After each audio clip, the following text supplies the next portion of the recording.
आज का ये महा मैराथन क्लास बहुत ही इंपॉर्टेंट होने वाला है उन सभी बच्चों के लिए जो बीए थर्ड ईयर के 5th सेमेस्टर में हैं और हिस्ट्री पढ़ रहे हैं। आज की वीडियो में मैं history paper number 1 nationalism in India का 100 से ज्यादा एमसीक्यूज लेकर आ गई हूँ, जो आपकी 1 से लेकर 8 तक की यूनिट्स का पूरा निचोड़ है। जिस यूनिवर्सिटी में इस बार एमसीक्यू बेस्ड पर परीक्षा होने वाली है, ओएमआर शीट पर परीक्षा होने वाली है, उन सभी बच्चों के लिए आज का वीडियो वेरी इंपॉर्टेंट होगा। अभी तक आपने कुछ भी पढ़ा नहीं है तो मात्र एक ये वीडियो केवल आपके लिए काफी होने वाली है, क्योंकि इस वीडियो के अंदर मैंने उन सारे इंपॉर्टेंट एमसीक्यूज को रखा है जो इस बार आपकी परीक्षा में आने वाला है। तो मात्र एक वीडियो से आप अपनी पूरी तैयारी कर सकते हैं। तो चलिए वीडियो स्टार्ट करते हैं। तो देखिए, पहला इंपॉर्टेंट एमसीक्यू है 1857 के विद्रोह का तात्कालिक कारण क्या था। तो इसका तात्कालिक कारण था कारतूसों का मुद्दा। आप जानते ही हैं कि 1857 की जो क्रांति हुई थी, इससे पहले जो नई राइफल ब्रिटिश सरकार लेकर आई थी जिसमें पिग एंड काऊ की चर्बी का यूज़ किया था, तो कारतूस का मुद्दा था। देखिए, यहाँ पर मैं एक एक टॉपिक को अगर एक्सप्लेन करने लगूँ तो वीडियो काफ़ी लंबा हो जाएगा, क्योंकि आज का जो वीडियो है ना, आपकी टोटल 8 यूनिट्स का पूरा निचोड़ है। तो यहाँ हम फटाफट से आपके इंपॉर्टेंट एमसीक्यूज को देखकर आगे बढ़ते रहेंगे। आप अपनी टोटल 8 यूनिट्स को पढ़ लीजिएगा जो हम पढ़ा चुके हैं, जिससे आप अपने हर एक एमसीक्यू को ईजिली समझ सकें। क्योंकि मैंने आपसे पहले ही कहा है कि अगर आप अपनी 8 यूनिट्स को पढ़ लेंगे तो किसी भी टॉपिक से आपका एमसीक्यू आएगा, आप उसको बहुत अच्छे से अटेम्प्ट कर लेंगे और अपने 4 ऑप्शन में से अपना एक राइट आंसर चूज करके अपने ओएमआर शीट पर इजीली भर लेंगे। अगला इंपॉर्टेंट क्वेश्चन है, मेरठ में विद्रोह कब भड़का। तो भड़का था 10 मई 1857 में। ऑप्शन नंबर ए आपका राइट आंसर है। चलिए नेक्स्ट वेरी इंपॉर्टेंट क्वेश्चन देखते हैं। 1857 के विद्रोह में सबसे पहले किसने विद्रोह किया। तो मंगल पांडे ने किया था। ब्रिटिश अधिकारी पर गोली चलाकर इन्होंने ये दिखाया कि हम ऐसे कारतूस का प्रयोग नहीं करेंगे जिसमें गाय और पिग की चर्बी का यूज़ किया गया है। तो ऑप्शन नंबर ए राइट है। मंगल पांडे को देखिए, इसी बात के लिए फांसी की भी सज़ा दे दी गई थी कि इन्होंने ब्रिटिश अधिकारियों पर गोली चलाई थी। तो ऑप्शन नंबर ए आपका राइट आंसर है। आपका अगला वेरी इंपॉर्टेंट क्वेश्चन है, 1857 के विद्रोह की प्रकृति क्या थी। तो देखिए, आपका ऑप्शन नंबर सी राइट है, राष्ट्रीय विद्रोह। क्योंकि देखिए, अधिकांश जो इतिहासकार हैं वो धीरे धीरे इसे राष्ट्रीय स्वरूप ही कहते हैं कि इस आंदोलन ने धीरे धीरे राष्ट्रीय स्वरूप ले लिया है। तो 1857 की प्रकृति के ऊपर मैं वीडियो बना चुकी हूँ। मतलब कि 1857 की क्रांति जब मैंने आप लोगों को पढ़ाई थी, जिसको 1857 का विद्रोह भी कहते हैं, तो उसमें इसके स्वरूप के बारे में, प्रकृति के बारे में आपको पढ़ाया था, जिसमें आपको समझ आएगा कि इसको किसी ने विद्रोह का नाम दिया, किसी ने क्रांति का नाम दिया, किसी ने प्रथम स्वतंत्रता संग्राम का नाम दिया, किसी ने राष्ट्रीय आंदोलन का नाम दिया। तो इसके बहुत सारे नाम हैं। चलिए नेक्स्ट वेरी इंपॉर्टेंट क्वेश्चन देखते हैं। आपका नेक्स्ट क्वेश्चन है, 1857 के विद्रोह का तत्काल परिणाम क्या हुआ। तो इसका तात्कालिक परिणाम था ब्रिटिश ईस्ट इंडिया कंपनी का शासन समाप्त कर दिया गया। और उसके बाद ही 1858 से क्या होता है, भारत की जो सत्ता थी वो सीधे ब्रिटिश ईस्ट इंडिया कंपनी को हटा करके, समाप्त करके ब्रिटिश क्राउन के हाथों सौंप दी गई। और अब इंडिया पर यहाँ से शासन कौन करने लगा था, ब्रिटिश क्राउन। आपका अगला वेरी इंपॉर्टेंट क्वेश्चन है, ब्रिटिश शासकों ने विद्रोह के बाद कौन सा कानून बनाया। तो देखिए, वो कानून था रॉयल प्रोक्लेमेशन 1858। देखिए, ये एक शाही उद्घोषणा थी जो महारानी विक्टोरिया के द्वारा एक घोषणा दी गई थी कि इसमें यह कहा गया कि 1857 के विद्रोह के बाद भारत में ब्रिटिश ईस्ट इंडिया कंपनी का शासन समाप्त कर दिया जाएगा और भारत के प्रशासन को सीधे ब्रिटिश क्राउन के हाथों में सौंप दिया जाएगा। तो यहाँ से ब्रिटिश ईस्ट इंडिया कंपनी का शासन खत्म हो जाता है और भारत पर अब शासन कौन करेगा यहाँ से, तो ब्रिटिश क्राउन। तो ऑप्शन नंबर बी आपका राइट आंसर है। चलिए नेक्स्ट वेरी इंपॉर्टेंट क्वेश्चन देखते हैं। 1857 की क्रांति के असफल होने का मुख्य कारण क्या था। तो देखिए, एक नेतृत्व की कमी थी, हथियारों की कमी थी, संगठन की कमी थी। तो उपरोक्त सभी ऑप्शन नंबर डी राइट है। मैं आप लोगों को डिटेल में 1857 की क्रांति की असफलता का कारण भी पढ़ा चुकी हूँ, तो आप देख कर तैयार कर लीजिएगा। आपका अगला वेरी इंपॉर्टेंट क्वेश्चन है, 1857 के विद्रोह की सबसे प्रमुख महिला नेता कौन थी। तो रानी लक्ष्मीबाई। ऑप्शन नंबर बी आपका राइट आंसर है। आपका नेक्स्ट वेरी इंपॉर्टेंट क्वेश्चन है, बेगम हजरत महल ने कहाँ नेतृत्व किया। तो लखनऊ में। ऑप्शन नंबर सी राइट है। देखिए, बेगम हजरत महल का नेतृत्व का मतलब क्या है, जब 1857 की क्रांति हो रही थी तो उसमें बेगम हजरत महल ने भी काफ़ी योगदान दिया और इन्होंने लखनऊ के क्षेत्र में नेतृत्व किया था। तो ऑप्शन नंबर सी राइट है। अगला है विद्रोह के यानी 1857 के विद्रोह के प्रमुख राजनीतिक कारणों में से एक कारण क्या था? तो वो था लैप्स की नीति। ऑप्शन नंबर बी आपका राइट आंसर है। आपका नेक्स्ट वेरी इंपॉर्टेंट क्वेश्चन है, डॉक्ट्रिन ऑफ लैप्स नीति किसने बनाई? तो इसको बनाया था लॉर्ड डलहौजी ने। ऑप्शन नंबर बी राइट है। ये डॉक्ट्रिन ऑफ लैप्स नीति क्या है ये भी मैं आपको पढ़ा चुकी हूँ जब आप लोगों की यूनिट्स को पढ़ा रही थी। जब मैंने आप लोगों को ये सारा टॉपिक पढ़ाया है, 8 यूनिट्स मैंने पढ़ाया है, सब कुछ आपको समझाया है। अगला है 1857 में भारत का गवर्नर जनरल कौन था? तो कौन था? Canning. Option number C right है आपका, कैनिंग। चलिए नेक्स्ट इंपॉर्टेंट क्वेश्चन देखते हैं। आपका नेक्स्ट वेरी इंपॉर्टेंट एमसीक्यू है, वोटर नरी यानी चर्बी वाले कारतूस का मामला किस रेजिमेंट से जुड़ा था? तो 34वीं रेजिमेंट। तो ऑप्शन नंबर सी राइट है। और देखिए ये जितना भी एमसीक्यू आप देख रहे हैं वेरी वेरी मोस्ट इम्पॉर्टेंट है, मोस्ट इम्पॉर्टेंट। हर यूनिवर्सिटी में जहाँ जहाँ OMR शीट पर पेपर कराया जाएगा उनके लिए आज का ये वीडियो बहुत ही इम्पॉर्टेंट है। कौन सा क्षेत्र 1857 के विद्रोह में प्रमुख केंद्र नहीं था? तो आपका राइट आंसर होगा पंजाब, क्योंकि दिल्ली, मेरठ और कानपुर इन क्षेत्रों में 1857 का जब विद्रोह हुआ तो ये सारे क्षेत्र प्रभावित हुए थे, यहाँ पर विद्रोह किया गया। पंजाब नहीं था, तो ऑप्शन नंबर सी यहाँ पर आपका राइट हो जाएगा, पंजाब। चलिए नेक्स्ट इम्पॉर्टेंट एमसीक्यू देखते हैं। आपका नेक्स्ट वेरी इंपॉर्टेंट एमसीक्यू है, 1857 के विद्रोह के बाद भारतीय सेना में क्या बदलाव किया गया? तो यूरोपीय सैनिक और बढ़ाए गए भारतीयों की संख्या घटा दी गई। तीसरा था सैनिकों का पुनर्गठन हुआ। तो उपरोक्त सभी ऑप्शन नंबर डी आपका राइट है। अगला वेरी इंपॉर्टेंट क्वेश्चन है, 1857 के विद्रोह का सामाजिक प्रभाव क्या था? तो हिंदू मुसलमान की एकता बढ़ी। और देखिए हिंदू मुसलमान की एकता 1857 के विद्रोह में ब्रिटिश सरकार ने महसूस की थी। और फिर आगे चलकर आप देखते हैं धीरे धीरे अंग्रेज़ों ने हिंदू मुसलमान की एकता को तोड़ने का काम किया और फूट डालो शासन करो की नीति अपनाई, जिसके बाद 1905 में लॉर्ड कर्जन के द्वारा बंगाल का विभाजन करके हिंदू और मुसलमान की एकता को तोड़ने का काम किया गया। तो ऑप्शन नंबर ए आपका यहाँ राइट है। सामाजिक प्रभाव था हिंदू मुसलमान की एकता बढ़ी। ऑप्शन नंबर ए राइट है। आपका नेक्स्ट वेरी इंपॉर्टेंट क्वेश्चन है, देखिए भारत में राष्ट्रवाद के उदय का मुख्य कारण क्या था? तो अंग्रेज़ों की दमनकारी जो नीति थी भारत में राष्ट्रवाद के उदय का मुख्य कारण थी, क्योंकि देखिए भारतीयों के ऊपर इतना ज़्यादा दमन किया जाता था, शोषण अत्याचार सब कुछ किया जाता था ब्रिटिश सरकार के द्वारा, जिसकी वजह से भारतीय लोग अब उब चुके थे, अब परेशान हो चुके थे, असंतोष हो चुके थे ब्रिटिश सरकार से। और अब सब कोई क्या चाहता था? आज़ादी। ब्रिटिश सरकार को यहाँ से भगाना हर कोई चाहता था। तो ऑप्शन नंबर ए राइट है। अगला है भारतीय राष्ट्रीय कांग्रेस की स्थापना कब हुई? तो 1885 में। This is very very important question. ये क्वेश्चन ज़रूर पूछता है कि भारतीय राष्ट्रीय कांग्रेस की स्थापना कब हुई? तो 1885 में। ऑप्शन नंबर ए राइट है। और देखिए भारतीय राष्ट्रीय कांग्रेस के संस्थापक किसे माना जाता है? तो A.O. ह्यूम को माना जाता है। ये क्वेश्चन भी आपका इम्पोर्टेंट है। चलिए नेक्स्ट इम्पॉर्टेंट एमसीक्यू देखते हैं, भारतीय राष्ट्रवाद का जनक किसे कहते हैं? तो राजा राम मोहन राय को कहा जाता है।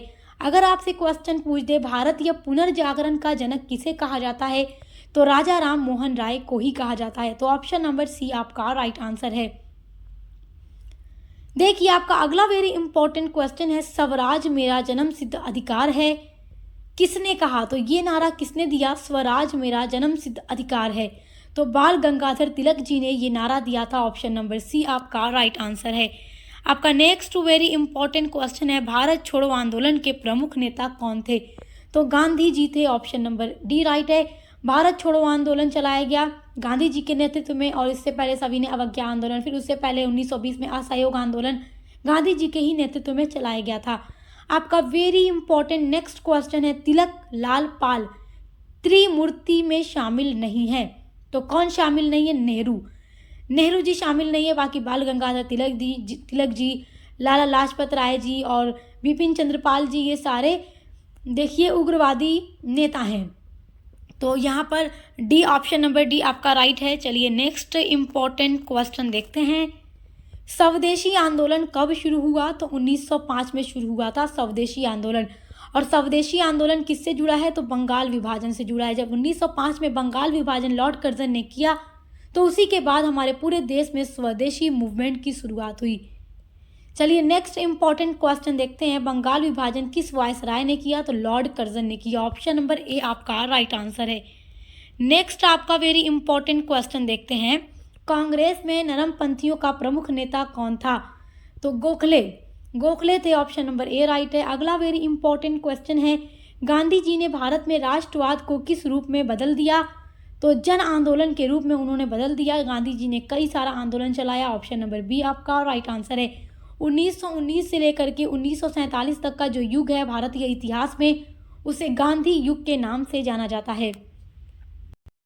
आपका अगला वेरी इंपॉर्टेंट क्वेश्चन है, असहयोग आंदोलन कब शुरू हुआ, तो असहयोग आंदोलन गांधी जी ने 1920 में शुरू किया। ऑप्शन नंबर बी राइट है।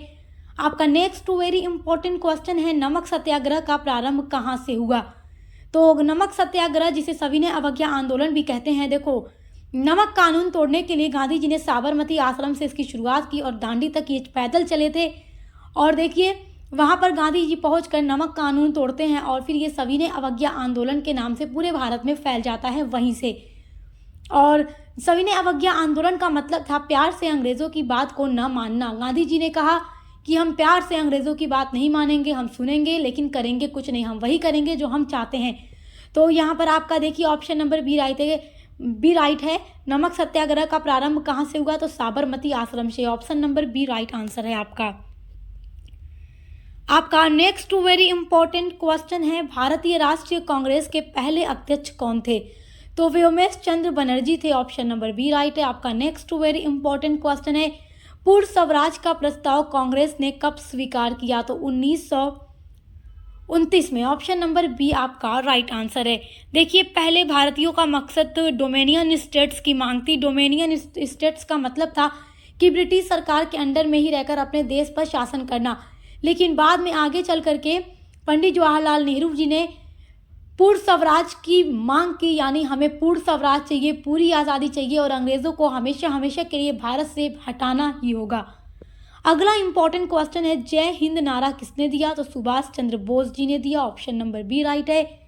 अगला वेरी इंपॉर्टेंट क्वेश्चन है, इनकलाब जिंदाबाद का नारा किसने दिया, तो इनकलाब जिंदाबाद का नारा हजरत मोहानी ने दिया। तो आपका अगला चलिए, तो आपका right answer option number C है। सबसे पहले हजरत मोहानी ने दिया, लेकिन इसे भगत सिंह ने लोकप्रिय बनाया। आपका अगला वेरी इंपॉर्टेंट क्वेश्चन है, होम रूल लीग आंदोलन किसने चलाया, तो होम रूल लीग आंदोलन बाल गंगाधर तिलक जी और एनी बेसेंट ने चलाया था। ऑप्शन नंबर ए आपका राइट है। आपका अगला वेरी इंपॉर्टेंट क्वेश्चन है, क्रांतिकारी संगठन हिंदुस्तान सोशलिस्ट रिपब्लिकन एसोसिएशन से कौन जुड़े थे, तो भगत सिंह जुड़े थे। ऑप्शन नंबर बी राइट है, भगत सिंह जी जुड़े थे। ऑप्शन नंबर बी आपका राइट आंसर है। चलिए देखिए आपका नेक्स्ट वेरी इंपॉर्टेंट क्वेश्चन है, भारतीय राष्ट्रीय आंदोलन का अंतिम लक्ष्य क्या था, तो भारतीय राष्ट्रीय आंदोलन का अंतिम लक्ष्य था पूर्ण स्वतंत्रता। ऑप्शन नंबर सी राइट है, यानी पूरी आज़ादी, अंग्रेज़ों को हमेशा के लिए भारत से भगाना।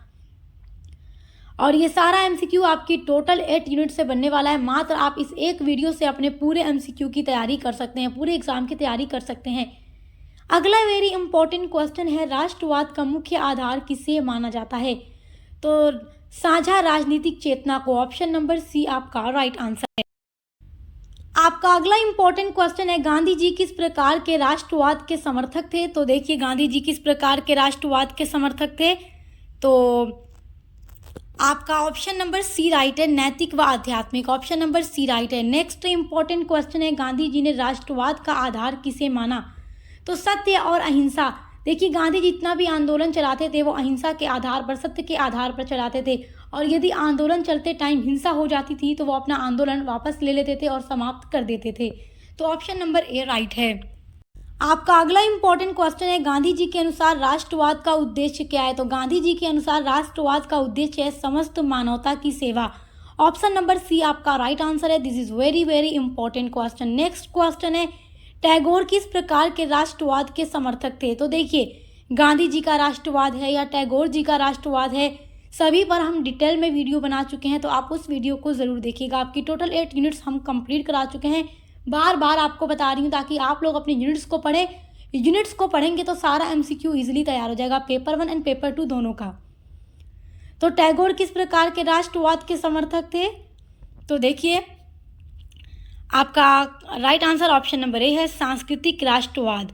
नेक्स्ट आपका इंपॉर्टेंट क्वेश्चन है, देखिए टैगोर ने राष्ट्रवाद किस प्रवृत्ति की आलोचना की? तो टैगोर ने राष्ट्रवाद की किस प्रवृत्ति की आलोचना की? तो मशीनी राष्ट्रवाद और अंध राष्ट्रवाद की आलोचना की, ऑप्शन नंबर सी राइट है। अगला है, टैगोर ने राष्ट्रवाद को किससे जोड़कर देखा? तो मानवतावाद से जोड़कर देखा, ऑप्शन नंबर ए आपका राइट आंसर है। चलिए नेक्स्ट इंपॉर्टेंट क्वेश्चन देखिए, गांधी जी के राष्ट्रवाद में कौन सा तत्व प्रमुख था? तो स्वदेशी जो है गांधी जी के राष्ट्रवाद में प्रमुख तत्व था, ऑप्शन नंबर बी आपका राइट आंसर है। चलिए नेक्स्ट इंपॉर्टेंट क्वेश्चन देखिए, टैगोर के अनुसार राष्ट्रवाद किससे अधिक खतरनाक है? तो टैगोर जी का मानना था कि राष्ट्रवाद किससे अधिक खतरनाक है? तो मशीन आधारित सामूहिकता से, ऑप्शन नंबर सी राइट है। अगला वेरी इंपॉर्टेंट क्वेश्चन है, रविन्द्रनाथ टैगोर जी किस शिक्षा पद्धति के समर्थक थे? तो ये प्राकृतिक और मानवतावादी शिक्षा के समर्थक थे, ऑप्शन नंबर सी आपका राइट आंसर है। आपका नेक्स्ट वेरी इंपॉर्टेंट क्वेश्चन है, गांधी जी राष्ट्रवाद को किस आंदोलन में सबसे अधिक प्रकट करते हैं? तो गांधी जी राष्ट्रवाद को अपने असहयोग आंदोलन में प्रकट करते हैं, ऑप्शन नंबर बी राइट है। नेक्स्ट क्वेश्चन है, टैगोर ने गांधी जी को कौन सी उपाधि दी थी? तो रविन्द्रनाथ टैगोर जी ने गांधी जी को महात्मा की उपाधि दी थी, ऑप्शन नंबर बी राइट है। तो गांधी जी को महात्मा गांधी कहा जाता है, तो ये महात्मा उपाधि गांधी जी को टैगोर जी ने ही दी थी, तो ऑप्शन नंबर बी आपका राइट आंसर है। आपका अगला इंपॉर्टेंट क्वेश्चन है, गांधी जी किस प्रकार के समाज की कल्पना करते थे? तो गांधी जी ग्राम स्वराज आधारित समाज की कल्पना करते थे, ऑप्शन नंबर बी राइट है। आपका नेक्स्ट क्वेश्चन है, टैगोर जी ने राष्ट्रवाद की किस पुस्तक में अपने विचार प्रस्तुत किए हैं? तो टैगोर जी ने अपनी किस पुस्तक में राष्ट्रवाद के विचार प्रस्तुत किए हैं? तो उनकी बुक है नेशनलिज्म यानी राष्ट्रवाद, इसमें उन्होंने विचार प्रस्तुत किए हैं, ऑप्शन नंबर बी आपका राइट आंसर है।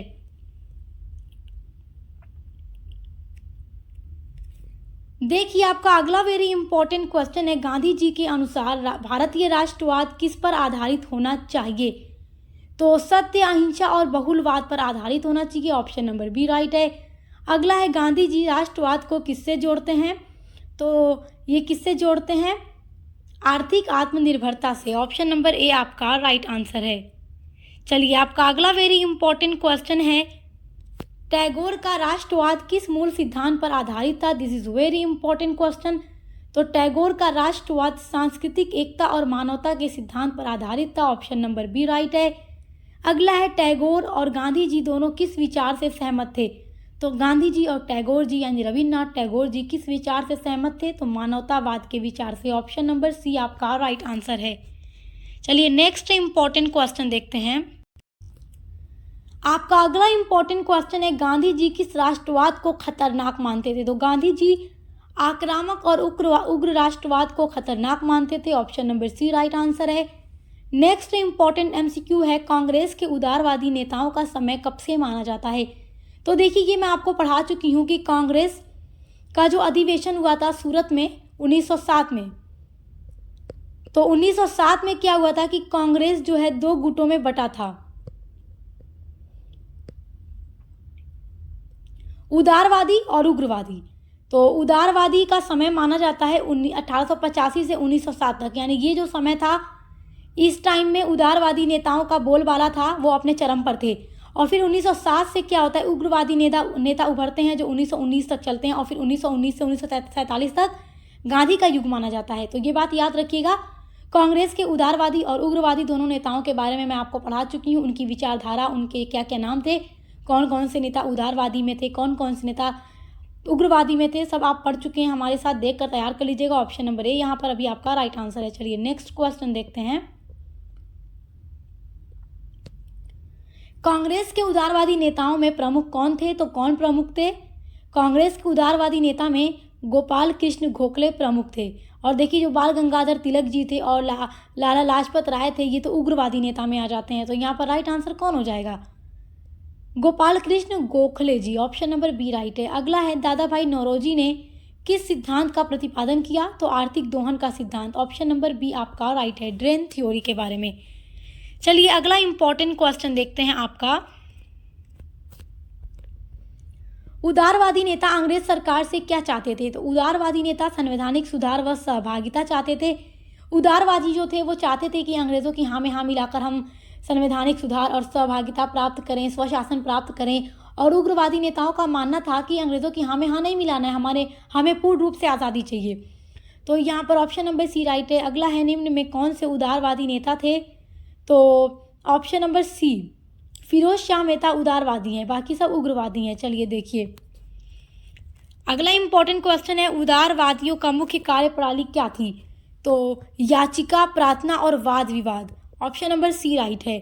ये सब मैं आपको पढ़ा चुकी हूँ। अगला है गोपाल कृष्ण गोखले किस संस्था से जुड़े थे? तो ये सर्वेंट्स ऑफ इंडिया सोसाइटी से जुड़े थे, ऑप्शन नंबर ए राइट है। ये क्वेश्चन आपका बहुत ही इंपॉर्टेंट है। अगला क्वेश्चन है, उदारवादी की सुधार की मांग सबसे पहले करते थे? तो उदारवादी नेता किस सुधार की मांग कर रहे थे? तो वो मांग कर रहे थे विधायिका में भारतीयों की अधिक भागीदारी। और वो किससे मांग कर रहे थे? ब्रिटिश सरकार से, ऑप्शन नंबर सी राइट है। अगला क्वेश्चन है, उदारवादी किस प्रकार के राष्ट्रवाद के समर्थक थे? तो ये मध्यम मार्गी राष्ट्रवाद के समर्थक थे, ऑप्शन नंबर सी आपका राइट आंसर है। ये सारा एमसीक्यू आपके एग्जाम के लिए वेरी वेरी इंपॉर्टेंट है। अगला इंपॉर्टेंट क्वेश्चन है, उदारवादी नेता किस अधिकारों की मांग करते थे? तो उदारवादी नेता नागरिक अधिकारी व स्वतंत्रता की मांग करते थे, तो ऑप्शन नंबर सी आपका राइट आंसर है। अच्छा देखिए, जब आप उदारवादी और उग्रवादी के बारे में पढ़ लेंगे कि ये कैसे बढ़ गए और इनकी क्या अलग अलग विचारधारा थी जिससे ये अलग अलग बढ़ जाते हैं, कांग्रेस दो गुटों में बढ़ जाता है, तो आपको यहाँ से बनने वाला हर एमसीक्यू अच्छे से समझ में आ जाएगा। चलिए अगला आपका इंपॉर्टेंट क्वेश्चन देखते हैं। दादा भाई नौरोजी कांग्रेस के किस सत्र के अध्यक्ष थे? तो ऑप्शन नंबर एक कलकत्ता। अगला है, उदारवादी नेता किस नीति पर विश्वास करते थे? तो धीरे धीरे सुधार पर ये विश्वास करते थे। और उग्रवादी तुरंत सुधार बदलाव चाहते थे। अगला है, उदारवादी की मांगों में शामिल क्या क्या था? तो न्यायपालिका व प्रशासन में सुधार इनकी मांगों में शामिल था और ये मांग ब्रिटिश सरकार से वो करते थे। अगला इंपॉर्टेंट क्वेश्चन है, उदारवादी किस प्रकार के शासन का समर्थन करते थे? तो ये बड़ा इंपॉर्टेंट है। उदारवादी देखिए स्वशासी उपनिवेश, स्वशासी का मतलब कि डोमिनियन स्टेट की मांग करते थे। डोमिनियन स्टेट का मतलब कि देखिए, जब यहाँ पर अंग्रेज शासन कर रहे थे तो पहले भारतीयों का लक्ष्य पूर्ण आज़ादी नहीं थी, पूर्ण स्वतंत्रता नहीं थी, यानी हमेशा के लिए आज़ादी नहीं चाहिए थी। तब उस टाइम लोगों को केवल डोमिनियन स्टेट्स चाहिए था। डोमिनियन स्टेट्स का मतलब ये था कि ब्रिटिश सरकार के अधीन रहकर हम अपने देश पर शासन करेंगे। लेकिन फिर 1929-30 के बाद लगभग पूर्ण स्वराज की मांग की गई, यानी कि हमें पूरी आज़ादी चाहिए, हम डोमिनियन स्टेट्स भी नहीं चाहते, हमें पूरी आज़ादी चाहिए, हम यहाँ से अंग्रेज़ों को भगा कर रहेंगे, भारत हमारा है, यहाँ पर कौन शासन करेगा? भारत के लोग शासन करेंगे, ना कि कोई यूरोपीय आके शासन करेगा। तो यहाँ पर ऑप्शन नंबर ए आपका राइट आंसर है। अगला है, कौन सा नेता उदारवादी था? 4 ऑप्शन में से। तो यहाँ पर आपको याद रखना है गोपाल कृष्ण गोखले, क्योंकि लाला लाजपत राय, बिपिन चंद्रपाल, तिलक जी ये सब उग्रवादी नेता हैं। उग्रवादी नेता को याद रखने के लिए आपको याद रखना है बाल, पाल, लाल।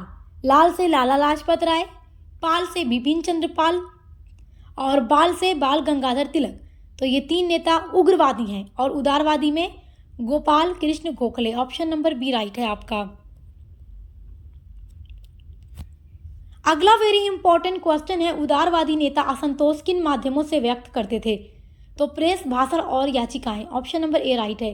अगला है, कांग्रेस के उग्रवादी नेताओं में कौन कौन शामिल थे? तो यहाँ 4 ऑप्शन में से आपका राइट हो जाएगा बाल गंगाधर तिलक जी। तो ऑप्शन नंबर बी राइट है, ये उग्रवादी नेता थे।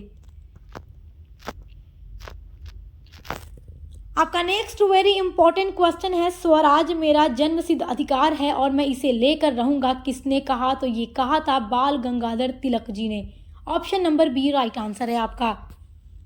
आपका नेक्स्ट क्वेश्चन है, उग्रवादी आंदोलन की चरम सीमा किस वर्ष मानी जाती है? यानी उग्रवादी आंदोलन, कांग्रेस के उग्रवादी नेताओं की चरम सीमा मानी जाती है 1907 से सूरत विभाजन से। सूरत विभाजन का मतलब समझ रहे, सूरत बटा नहीं था बल्कि सूरत अधिवेशन में कांग्रेस पार्टी दो गुटों में बटी थी, उदारवादी और उग्रवादी। तो ये टाइम था उग्रवादी नेताओं का। इस टाइम पर उग्रवादी नेता ज़्यादा अपने चरम पर थे और उदारवादी अब नीचे आ चुके थे। इस टाइम इनका टाइम पीरियड था किसका? उग्रवादियों का। अगला इंपॉर्टेंट क्वेश्चन आपका है, कांग्रेस का सूरत अधिवेशन जो 1907 में हुआ किसकी विचारधारा के टकराव के कारण टूटा था? तो किसके विचारधारा के कारण? ऑप्शन नंबर बी आपका राइट है, देख लीजिए। अगला है, बाल गंगाधर तिलक का प्रमुख अखबार था। तो बाल गंगाधर तिलक का प्रमुख अखबार यहाँ चार ऑप्शन में से था केसरी। केसरी अखबार जो कि मराठी भाषा में प्रकाशित होता था। और बाल गंगाधर तिलक का एक और भी बहुत प्रसिद्ध अधिकार है जिसका नाम है मराठा। ये अखबार का नाम है मराठा जो कि अंग्रेजी भाषा में यानी इंग्लिश भाषा में प्रकाशित होता था। तो बाल गंगाधर तिलक जी के दो अखबारों के नाम याद रखना है, केसरी और मराठा। केसरी अखबार मराठी भाषा में प्रकाशित होता था और जिस अखबार का नाम मराठा था वो अंग्रेजी भाषा में प्रकाशित होता था। अगला है, तिलक ने किस त्योहार को जन आंदोलन का रूप दिया? तो बाल गंगाधर तिलक जी ने गणेश उत्सव को जन आंदोलन का रूप दिया। ऑप्शन नंबर सी आपका राइट आंसर है। चलिए नेक्स्ट इंपॉर्टेंट क्वेश्चन देखते हैं। उग्रवादियों द्वारा अपनाया गया मुख्य हथियार क्या था? तो बहिष्कार व स्वदेशी।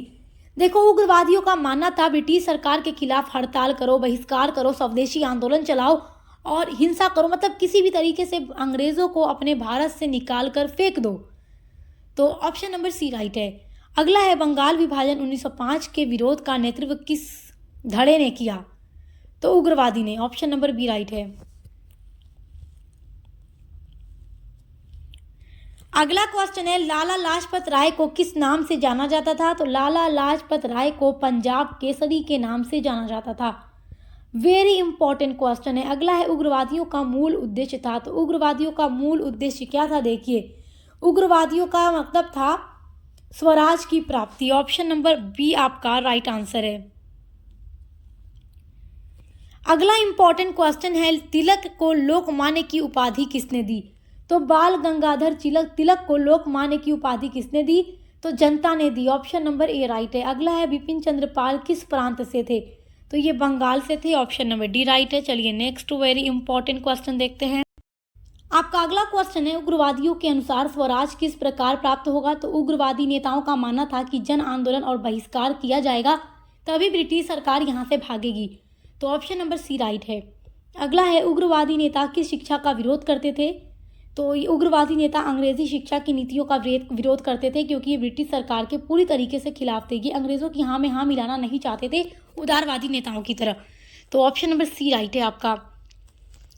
देखिए, आपका अगला क्वेश्चन है, उग्रवादियों ने किसका समर्थन किया? तो स्वदेशी उद्योग का। ऑप्शन नंबर बी राइट है। अगला है, उग्रवादियों और उदारवादियों का विभाजन किस सत्र में हुआ? तो सूरत अधिवेशन में 1907 में हुआ। ऑप्शन नंबर सी राइट है। चलिए देखिए, मराठा और केसरी अखबार किसके थे? तो ये बाल गंगाधर तिलक जी के थे। ऑप्शन नंबर ए राइट है। अगला है, उग्रवादी नेताओं का समय मुख्य रूप से किस समय माना जाता है? तो 1905 से 1919 तक।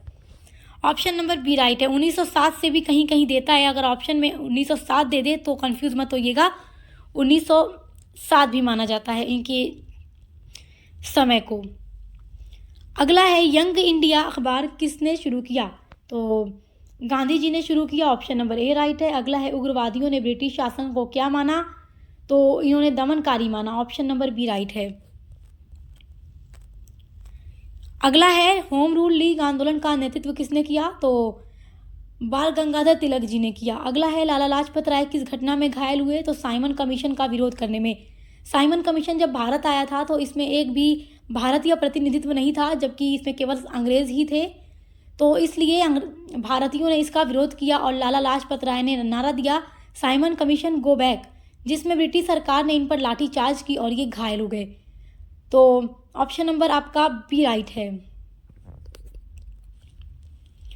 अगला वेरी इंपॉर्टेंट क्वेश्चन है, किस नेता को लाठीचार्ज में लगी चोटों से मृत्यु हुई? तो देखिए, जब साइमन कमीशन का विरोध किया जा रहा था तो लाला लाजपत राय के ऊपर लाठीचार्ज किया गया था और लाला लाजपत राय पूरी तरीके से घायल हो गए थे और इनकी मृत्यु हो गई। तो ऑप्शन नंबर बी राइट है। अगला इंपॉर्टेंट क्वेश्चन है, उग्रवादियों का उदय किन कारणों से हुआ था? तो अत्यधिक कर, बंगाल का विभाजन, ब्रिटिश दमन, उपर्युक्त सभी, ऑप्शन नंबर डी राइट है। ये सारा कुछ आप पढ़ लीजिएगा। टोटल 8 यूनिट्स को पढ़े रहेंगे तो ये सारा एमसीक्यू समझना आपके लिए मुश्किल नहीं है। यहाँ हम फटाफट से केवल इंपॉर्टेंट एमसीक्यूज को देकर आगे बढ़ रहे हैं, क्योंकि एक एक पॉइंट को एक्सप्लेन करूंगी ना तो काफ़ी लंबा वीडियो हो जाएगा। हम टोटल 8 यूनिट्स के एमसीक्यू यहाँ पर कवर कर रहे हैं। और देखिए जितना यहाँ पे टॉपिक आ रहा है, चाहे स्वदेशी हो, रॉलेट हो, बंगाल विभाजन हो, साइमन कमीशन हो, जलियांवाला बाग हत्याकांड हो, चाहे उदारवादी हो, उग्रवादी हो, बंगाल विभाजन हो, मुस्लिम लीग हो, कोई भी टॉपिक आपके सिलेबस का सब हम डिटेल में पढ़ा चुके हैं। एनी बेसेंट और बाल गंगाधर तिलक जी का जो होम रूल आंदोलन है, सब कुछ हम पढ़ा चुके हैं आपको। स्वदेशी आंदोलन किस घटना के विरोध में शुरू हुआ? तो बंगाल विभाजन के विरोध में। जब बंगाल का विभाजन लॉर्ड कर्जन ने किया तो उसके बाद स्वदेशी मूवमेंट चलाया गया। बंगाल विभाजन किस वर्ष किया गया? तो 1905 में, ऑप्शन नंबर बी राइट आपका है। अगला क्वेश्चन है, बंगाल विभाजन किस वायसराय के समय हुआ? तो लॉर्ड कर्जन के समय में, क्योंकि इसने ही किया था। अगला है, स्वदेशी आंदोलन का मुख्य उद्देश्य क्या था? तो स्वदेशी वस्तुओं का उपयोग करना, ऑप्शन नंबर बी राइट है। अगला है, स्वदेशी आंदोलन किसके नेतृत्व में चला था? तो स्वदेशी आंदोलन आपका देखिए चला था इन सभी नेताओं के नेतृत्व में, तो ऑप्शन नंबर डी राइट। दादा भाई नौरोजी ने किस नीति का समर्थन किया? ये क्वेश्चन आपका बहुत ही इंपॉर्टेंट है। दादा भाई नौरोजी ने स्वदेशी, बहिष्कार, स्वराज सभी नीतियों का समर्थन किया, ऑप्शन नंबर डी आपका राइट हो जाएगा, उपर्युक्त सभी। अगला है, स्वदेशी आंदोलन में कौन सी चीजें शामिल थी? तो विदेशी वस्तुओं का बहिष्कार किया गया। भारतीयों ने नारा दिया, विदेशी वस्तुओं को जला दो, फेंक दो, तो ये भी नारा दिया गया। और उसके अलावा राष्ट्रीय शिक्षा को बढ़ावा दिया गया और स्वावलंबन के लिए भी कहा गया। स्वावलंबन का मतलब है आत्मनिर्भरता, यानी कि किसी भी चीज़ के लिए दूसरों पर निर्भर न रहना, बल्कि अपने आप पर निर्भर रहना, अपने आप पर भरोसा करना। तो इसमें क्या कहा गया? स्वदेशी वस्तुओं का प्रयोग करो जिससे अपने देश का विकास हो। तो उपरोक्त सभी आपका यहाँ पर राइट आंसर है। अगला वेरी इंपॉर्टेंट क्वेश्चन है, स्वदेशी आंदोलन का केंद्र कहाँ था? तो बंगाल था, क्योंकि बंगाल विभाजन जब हुआ तो वहीं से ये शुरू हुआ, ऑप्शन नंबर सी राइट है। अगला है, वंदे मातरम गान किस आंदोलन से जुड़ा है? तो ये स्वदेशी आंदोलन से जुड़ा है जो बंगाल विभाजन के बाद शुरू हुआ था, ऑप्शन नंबर बी राइट है। देखिए स्वदेशी आंदोलन के बारे में भी मैं आपको पूरा पढ़ा चुकी हूँ, आप देख कर तैयार कर लीजिएगा। आपका अगला वेरी इंपॉर्टेंट क्वेश्चन है, गरम दल किस नीति का समर्थन करता था? तो ये सीधी कार्रवाई का समर्थन करता था, ऑप्शन नंबर सी राइट है आपका। अगला क्वेश्चन है, नरम दल किस नीति का पालन करता था? तो नरम दल आपका देखिए संवैधानिक तरीके का पालन करता था, जबकि गरम दल सीधी कार्रवाई पर भरोसा करता था।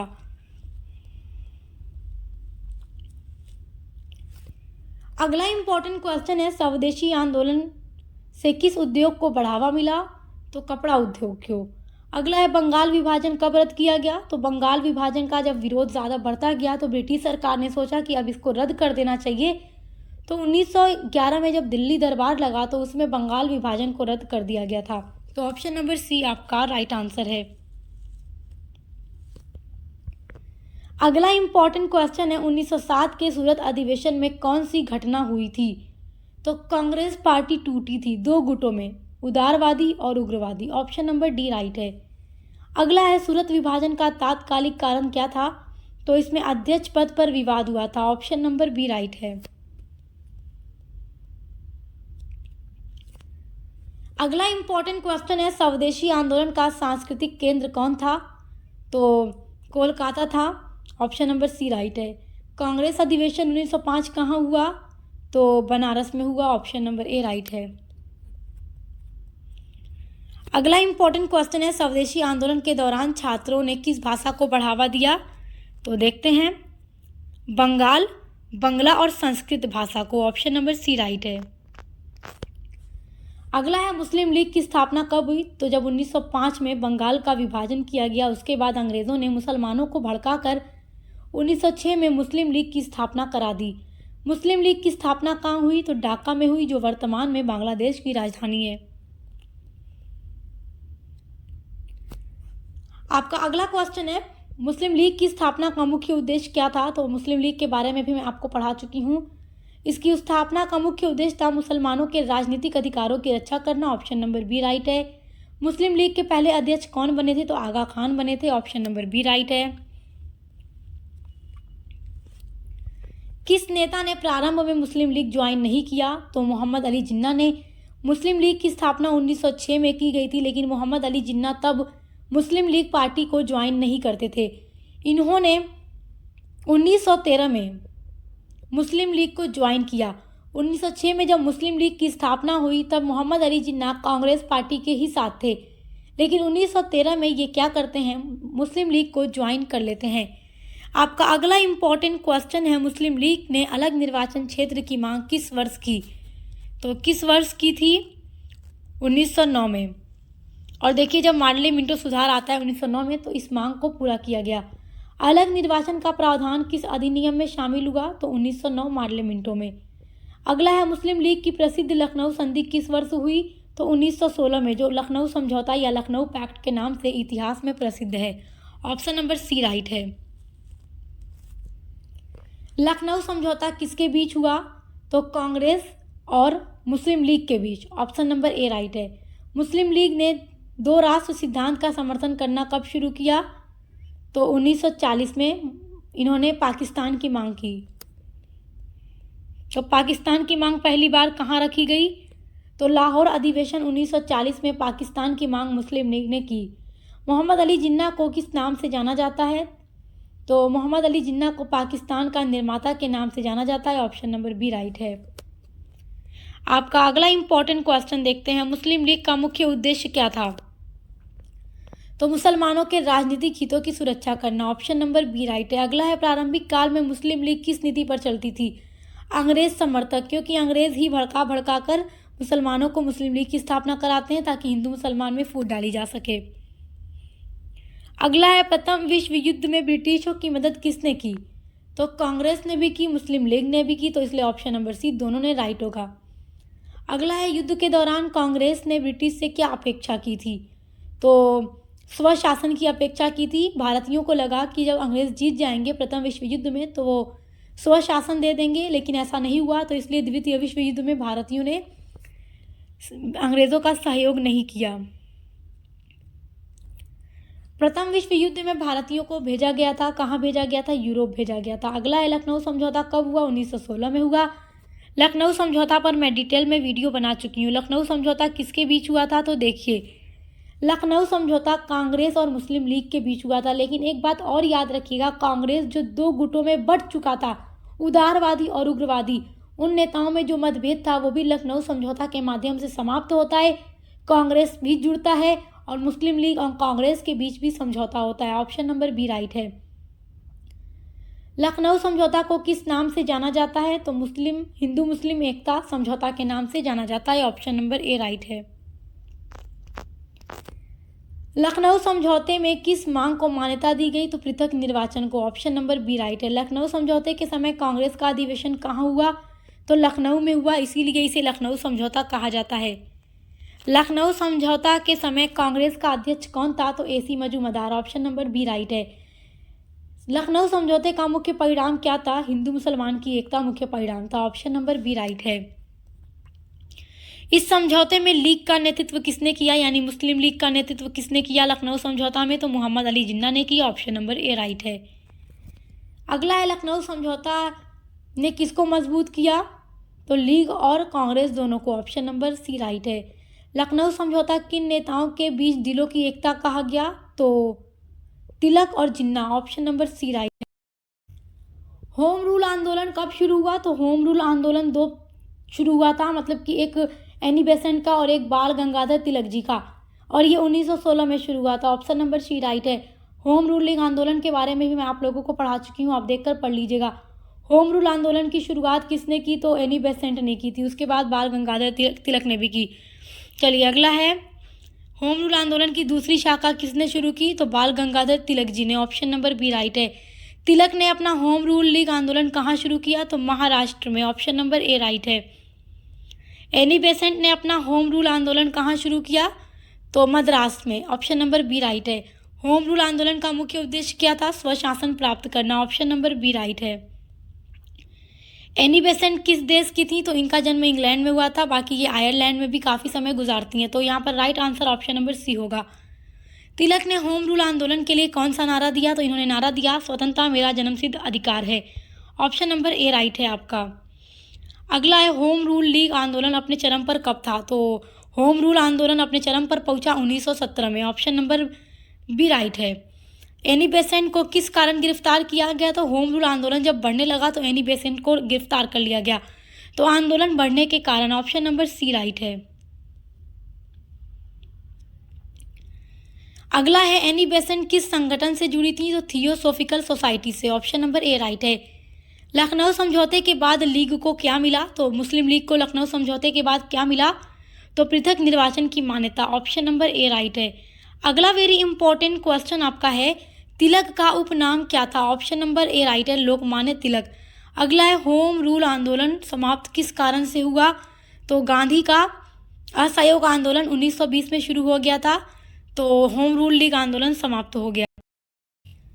सो माय डियर स्टूडेंट्स, आज की वीडियो में मैंने आपकी 8 यूनिट से बनने वाला सारा एमसीक्यू बता दिया है। लगभग 100 से अधिक एमसीक्यू, मतलब 100 से ऊपर एमसीक्यूज आज की वीडियो में मैंने आप लोगों को बताए हैं, जो आपके हर यूनिवर्सिटी के एग्जाम के लिए वेरी वेरी इंपॉर्टेंट है। तो आप इसको देखकर अच्छे से तैयारी कर लीजिए और इसको ज़्यादा से ज़्यादा शेयर कीजिए ताकि हर बच्चा अपने एग्जाम की तैयारी अच्छे से कर सके। बाकी पेपर 2 के लिए भी चैनल पर विजिट कीजिएगा। आप मिलते हैं अगली वीडियो के साथ।